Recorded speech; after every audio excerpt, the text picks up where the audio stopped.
Welcome to the Q News podcast, where we chat about all things Queanbeyan and the surrounding region, featuring everything you love about Q Town, from sports and events to haunted houses and our local personalities. The Q News podcast is proudly sponsored by Hair and Fawn, your luxury hair experience in the heart of Queanbeyan, specialising in hair colour and hair extensions and open late 2 nights a week. Head to Hair and Fawn, that's HARE and fawn.com.au to book now.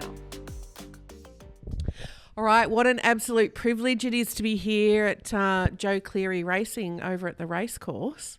Shouldn't that say Joe and Frank on the fence, or have you retired, Frank? No, I've still got a couple there. Separate stables. Separate stables. Yeah. And we're here in the feeding room. And I had to get you on the podcast because I've had that many people inbox me and say, get the Clearys on. You're here by popular demand, so...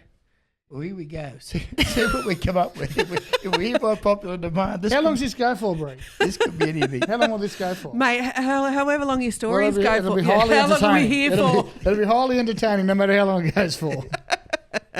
All right, so Franco, let's start with having a chat with you because I want to go back to your early Queanbeyan Blues days. Yeah. Did you grow up in Queanbeyan? Yeah. Are you a Queanbeyan boy? Yeah. My grandparents were here. My grandfather said he was a builder around Queanbeyan in the 30s, 40s, 50s. And then Dad and Mum, after they got married, they built a house in Hobb Street, and that's where I was born and reared, 4 Hobb Street. And went to school in Queanbeyan, obviously? Yeah. Started at Isabella Street and then went from Isabella Street up to the Queanbeyan High, which had only been open about 2 years when I got up there. And it stood the test of time.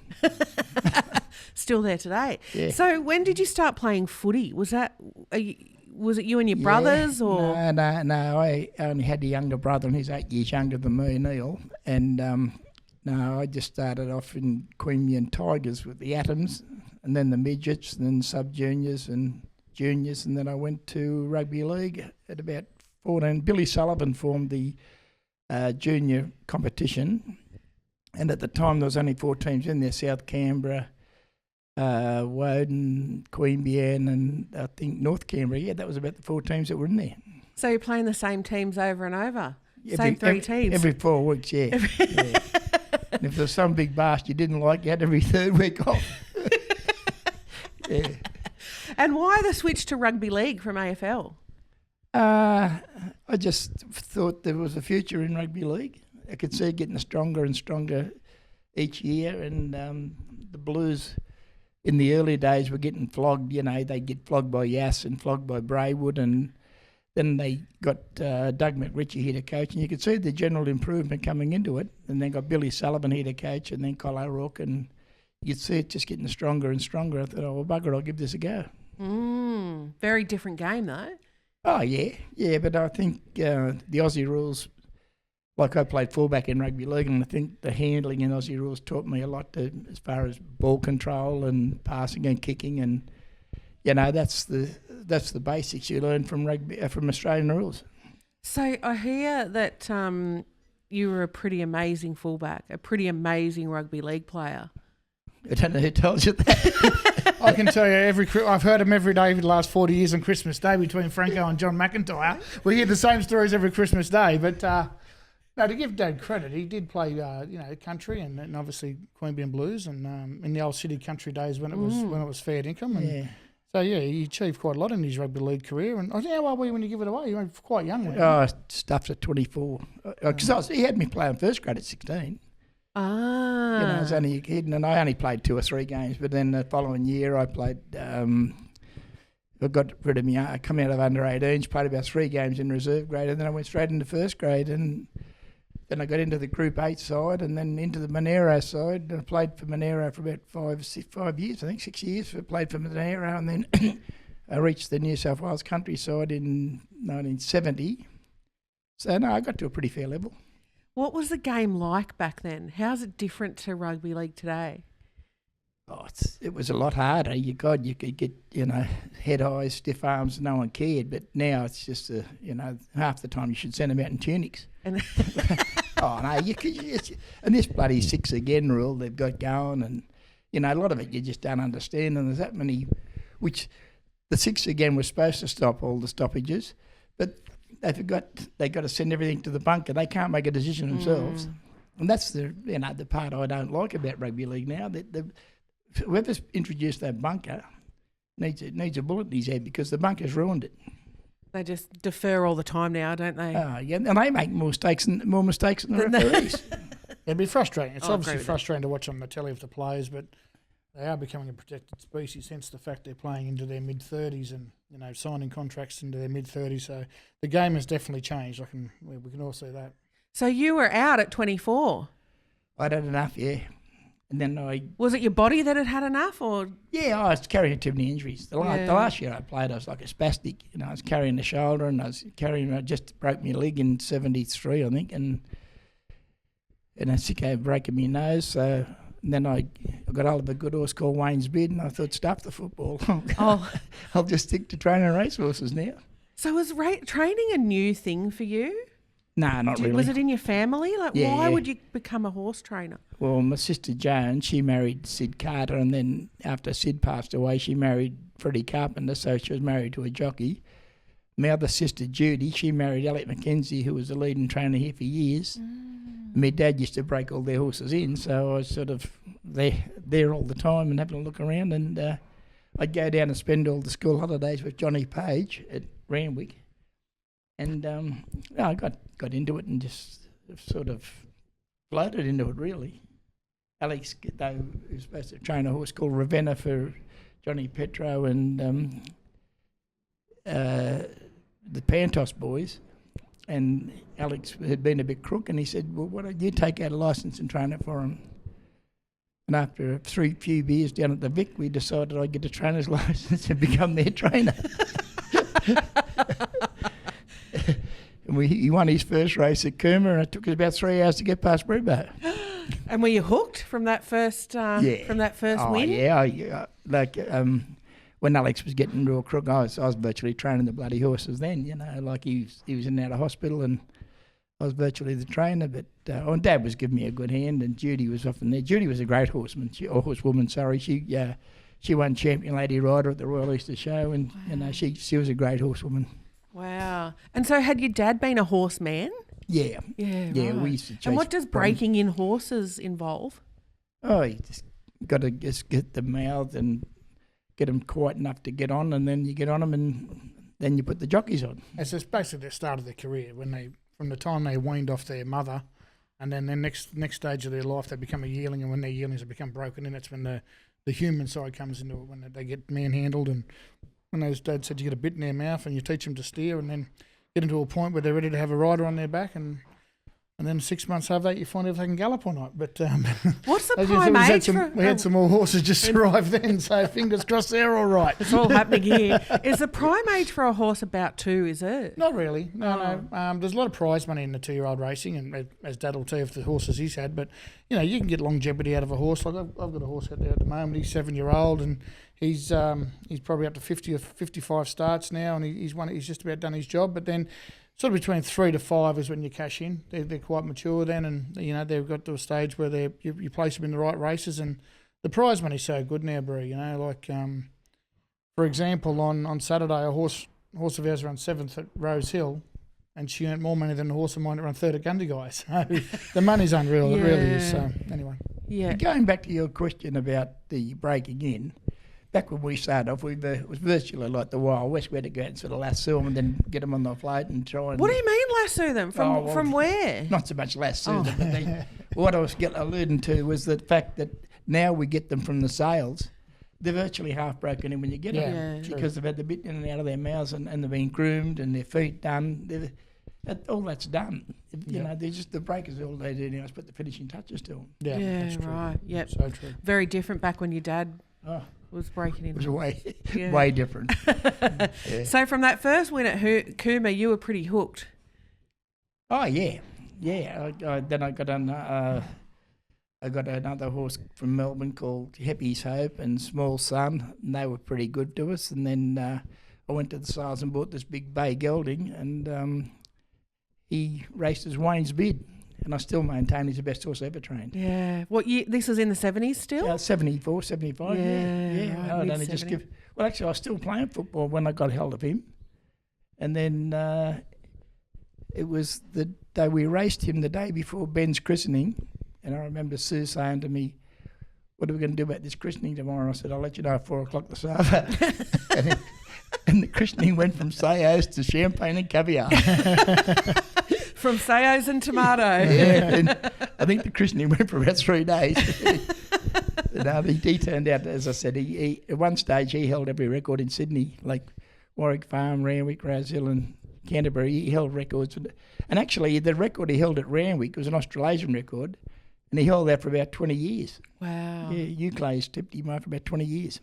So when did the big money come in and the big race meets like your Magic Millions, and were they always around? Yeah, or were they no, more... no, Magic Millions, 87 Magic Millions snippets, PB Smith, so 87, and that was probably the first $1 million race in Queensland, I'd say.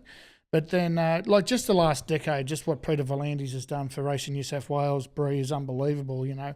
And he's done it across the board. He has, like, fair enough, he's put up these pop-up races like the Everest, the Golden Eagle, the Kosciuszko Country Championships, et cetera, but what he's done across the board, he's filtered the money down right to the grassroots level of picnic racing, to country racing, provincial racing, obviously metropolitan racing where the cream is. But, you know, guys like Chris Waller and Kieran Maher, they are empires. Like, they've got like 600-800 horses on their books where you got to admire them, the hours they must put in. But, to answer your question, you go back, Magic Millions is in mid to late 80s, and they were the first ones to have the $1 million races.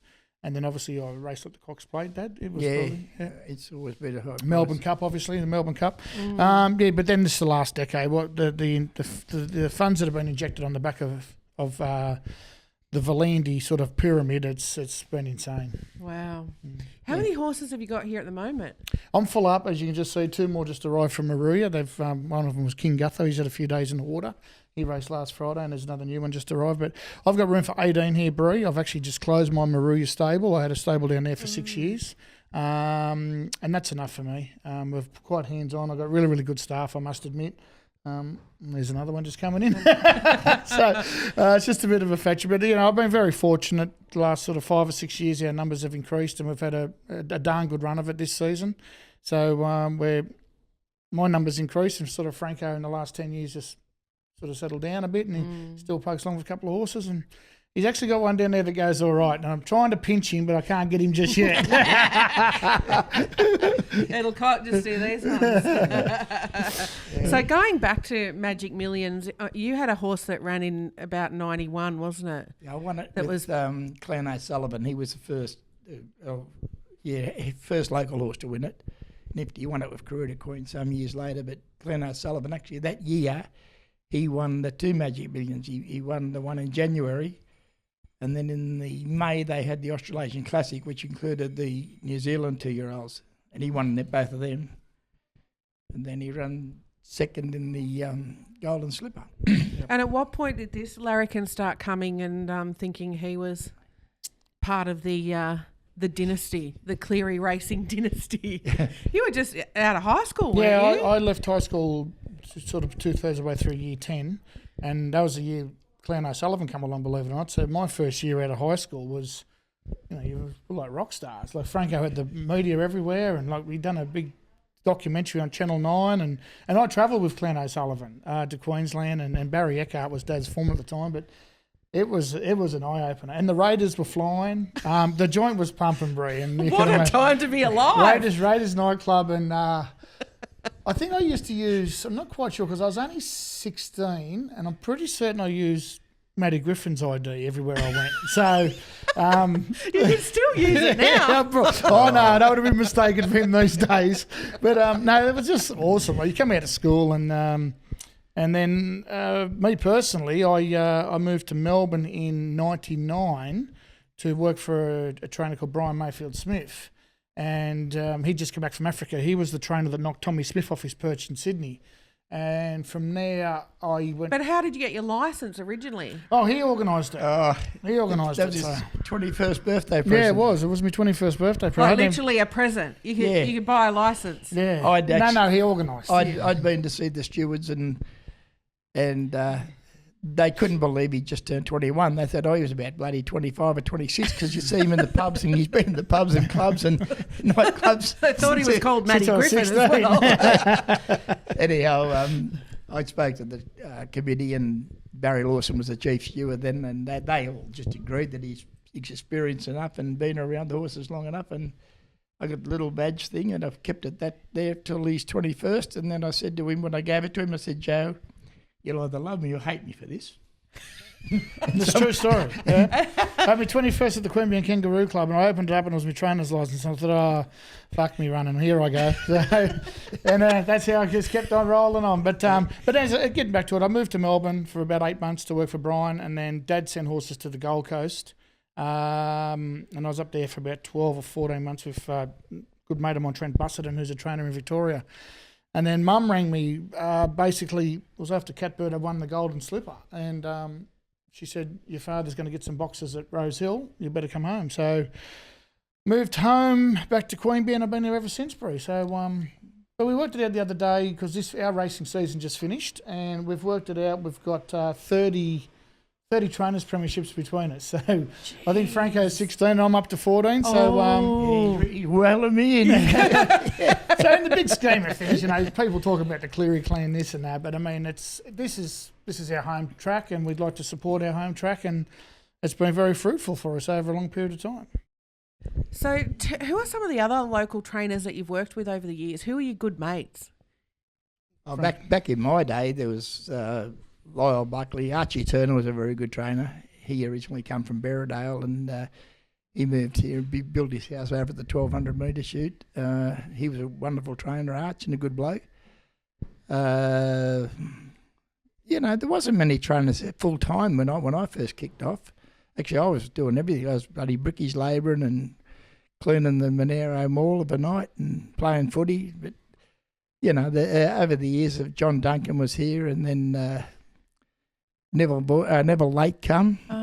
So we had a pretty good association. There's always a little bit of jealousy creeps into it here and there. But by and large, is it competitive? Do you like each other? Oh yeah. But back in when I was going through that phase when I started working for Dad, Franco was sort of dominant in Queanbeyan and John Morrissey was dominant in Canberra. But we used to make it work because we'd have games of footy in the 2,400 metre chute and games of cricket, and we'd vent there. So, you just want to get it all out, we'll have a game of footy and we'll sort it out. And we did. That's what we used to do. You really needed a boxing tent, I reckon. Well, don't worry. There's a few times I got in the scene roll too. That used to happen back in the day, but it's all changed now. Like, it's just so business orientated because back then, Canberra would race one Sunday, Queanbeyan race the following Sunday. It wasn't like it is now. It's ridiculous. Like, it's 7 days a week. Look, we don't get a day off, Bree, unless we go away. We work Christmas Day, Anzac Day, Good Friday, when everyone else is kicking back. We're working, but it's our choice. This is what we do. But you've got to make an effort to get on forever because you see them all the time. But one thing with the racing fraternity, if someone's down and out, you've never seen a fraternity come together as one to support somebody. And we seen that firsthand. I lost my cousin in December of last year. And you just seen the racing community come to Nathan Stanley. You seen the racing community come together as one, and just the well wishes and the phone calls that we received as a family was unbelievable. So, yeah, but as Dad says, jealousy does creep into it when you're the tall poppy, I suppose. But I don't worry too much about them. Let's get in here and get my job done, get a quid and get out of here. So they can think what they like about the Cleary clean. Yeah, that's exactly right. Is it? It's an expensive business, right? 18 horses at the stables. Well, you just got your food delivered at $1,400 a week. There's $1,400 just to feed them for the week. Yeah, so you got no idea. Like the overheads, and I'm really fortunate. I've got fantastic staff, as you can see. You got young Kimmy here working with me this afternoon. I've got a lady here clipping the horses, and another truck just arrived with some horses. But I'm so fortunate. I've got fantastic staff. Like, I've been training 26 years now, Bree, and I've got the same farrier, the same vet, basically the same feed supply. So that's where you get the loyalty in the game. Like, as Dad says, it's not broken, don't try and fix it. So I've been pretty lucky. So tell me about this horse Catbird that's legendary. Is that the first horse that you won the Golden Slipper with? Yeah, I run second in 1992 with Glenn O'Sullivan, and Catbird, he he won the Black Opal and then went on to win the Golden Slipper to become the first and still the only horse that's completed that double. He's still the only one to have done it. He was purchased at Inglis Sales at Easter. Mr. Jones bought him. And they were all hunting up on him. Gay Waterhouse wanted him. Doc Chapman wanted him. They all wanted him. And about a month later, I got the phone call to say that I was training him. And that was a great kick then. So I thought, well, Sue rang Mr. Jones and started singing Golden Slippers to him then. That was months and months and months before the bloody race. So, Yeah. What's the prize money of the Golden Slipper? I can't recall what it was then. I don't know. What did you get to the winner, he got 1.8 million. Wow. Yeah, that was to the winner. How did that feel, that big win? Didn't take me long to spend it. You spent it on more horses. What's it like during a race for you? What are you doing when your horses are racing? Are you out the back looking after other horses? Do you get to watch? To watch that particular race, I stood in the middle of the enclosure and watched it.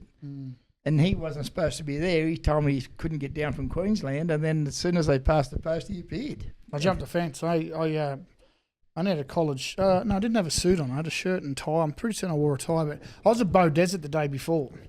I took a horse to Bow Desert because I was in Queensland then, and then I remember Mum rang me. I was at the Canungra pub having a game of pool in a schooner, and I was with Brent Stanley, my other cousin, and he rode our horse called Beta Fakeo. She ran third at Bow Desert. And he had rides at Eagle Farm the next day, and I thought, I'll just go to the Gold Coast races and watch the Slipper. And Mum rang and said, why don't you jump on a plane? You get a 6 o'clock plane out of Coolangatta to Sydney. And I'm thinking, Mum, I've had 5 schooners. I'm in Canungra, and this is up past 3. So I'd done it. I got to the airport, stayed at my mate's place, Evan Jones at Narrabeen, and I actually went to Star City Casino till 5 a.m. in the morning of the Golden Slipper. I got to the track. I think I got to the track about 45 minutes to an hour before the Slipper, and a siren goes off, and at the time there was a horse called Reduced Choice, which was the favourite for the Golden Slipper. And when there's a late scratching or a scratching, there's a roo, roo, roo. And they said, very important news, Reduced Choice is scratched from the Golden Slipper. Wow. And I've just gone, wow, this horse is now a chance. Yeah. So I watched it live about the 200 metre mark in the public, because as I said, Dad didn't know I was there. And when he come past me, he had the momentum up to go past him. And, it was awesome. It was unbelievable. But, I mean, for Franco as well, because 7 years earlier, Glenn O'Sullivan was the even money favourite, expected to win.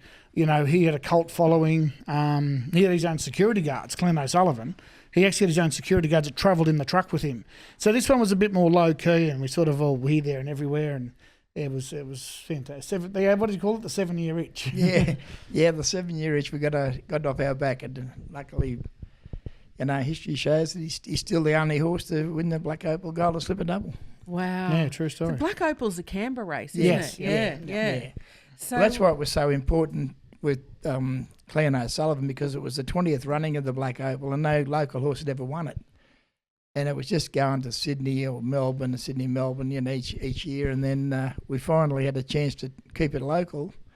And that's the biggest crowd I've ever seen at Canberra race. Yeah, it was huge. Yes. Yeah. Would have been massive. Why did Glenn O'Sullivan have security guards? There was some big bets on him, wasn't there? There was some massive bets, which wasn't in the stable. But Dad will tell you anyway. Yeah, no, because we'd actually had a few little inklings that they're going to get at him before the Golden Slipper. What do you mean they were going to get at him? What's this? When a horse is back for a lot of money, like you've even got to go back to the days of Farlap. They tried to shoot him because he was so good, and you just got to keep a close eye on him, because not everyone out in the world is nice people. There's some horrible bastards out there that you don't want to anywhere near your horse. But and it was a good idea, because like you're covering your own bum too. If the horse been got at and run terrible, then it comes back on the trainer. So it was just a good idea to have the security on him, and we had to just make sure that everything was right on the day, which it was.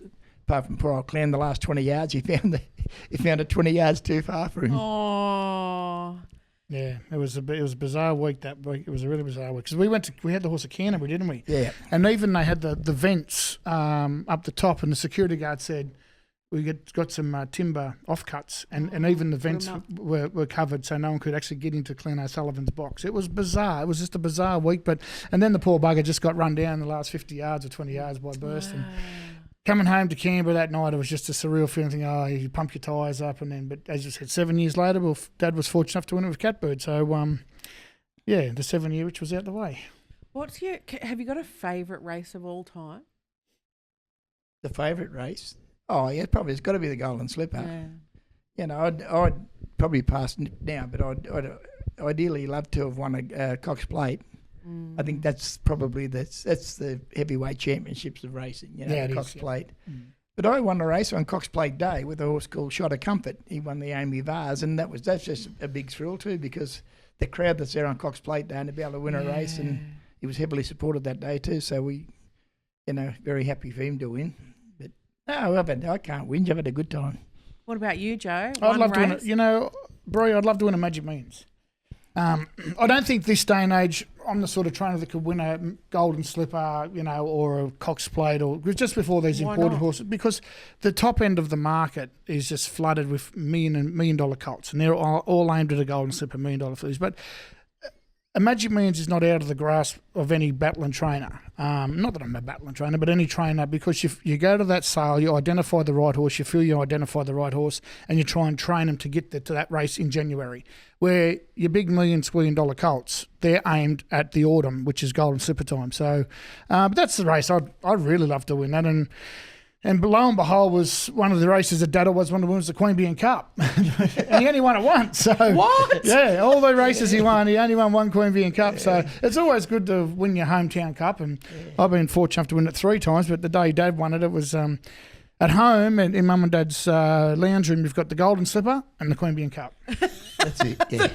the 2 greatest titles there. Yeah, that's it. So, but that's about it. We don't strive too high as country trainers these days, Bree. Like we've got, as I said, the prize money is so good, and with the races like the Kosciuszko and the country, they don't interest me. Like, it's good to have a runner in them, but if I won one of them races, to me it's whoopie-doo. It's a bit more cash in the bank, but I'd really love to win a Magic Millions. Have you got a horse racing this January in the Magic I've got Millions? yearlings. The yearlings coming through now, so I've only got 3 to pick from. So it's probably a gazillion to 1. But we got there a few years ago with girls already. She ran an incredible 8th or 9th or something. But it's not beyond the realms of possibility. So you train them the right way. You try and get some prize money in the bank before Christmas, and you have a throw up the stumps. But the horse tells you, like 2-year-olds are very precocious. You've got them one day and they're gone the next. So bit like a bad girlfriend, Brie. Bit like my toddler who's 2, hey? But Joe's right. The 2-year-olds, it's, like a race like the Golden Slipper and Magic Millions, you've got to qualify them with the prize money. 2, you've got to hold them together and to hope to God they don't get shin sore or coughs and colds and scabby holes and all the rest of it. But it's the hardest job in the world, keeping a 2-year-old together. But if you can do that, the prize money and the rewards are there. Yep. Amazing. Lads, thank you so much for joining me. We could sit here for hours. We might have to get you back on, but thank you so much for the chat. No worries. Thanks, Bree. By public demand, we might make ourselves available again. Thanks, Back mate. again tomorrow. Thank you.